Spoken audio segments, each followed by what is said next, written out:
At Lakefront Park with fireworks at 10 p.m. Huge stuff going on in East Tennessee right now. I know, and that music, I feel like I should have worn red, white, and blue today instead of tomorrow. You're going to wear it tomorrow, though? Absolutely. All right.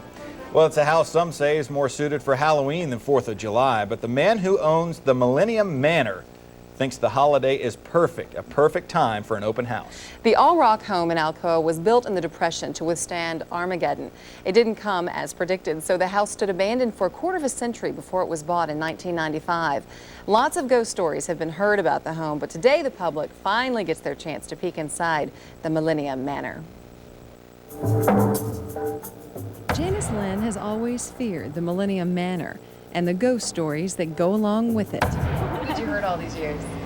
That the man buried his wife in the walls, and at nighttime you could hear the banging where he was either working so hard that it, he come back to reclaim the house, or she was banging trying to get out of the walls.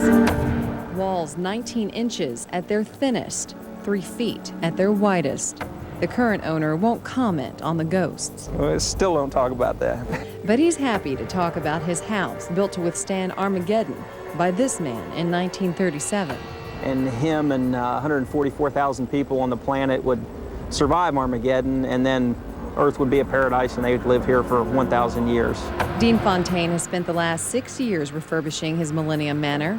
This is originally his bedroom. I'm going to make it into the kitchen. He's got a long way to go, but today he's letting the curious public in on his progress. Well, everybody's got like hobbies, like collecting stamps or something, but nobody ever wants to hear about your stamp collection, and I'm tickled that everyone wants to hear about my hobby. If you can't tell, he's going with a medieval decorating theme. Why not? He's got a dungeon.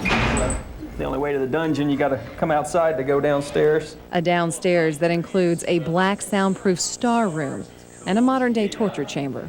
Gosh, there's so many rooms, too. We have 14. Luckily, the cave effect means you never need an air conditioner, and you never need to worry about the manor going up in flames.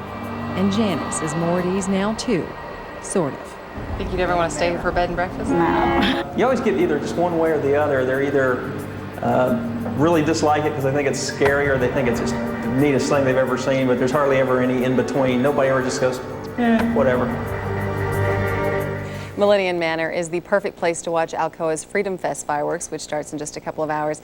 Fontaine is welcoming anyone who'd like to see his unique home tonight. Some Maryville graduates who study the house for a school project are even acting as tour guides this evening.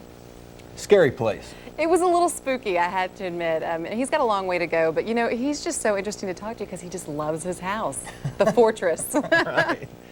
Well, medical history is being made in Kentucky. We've got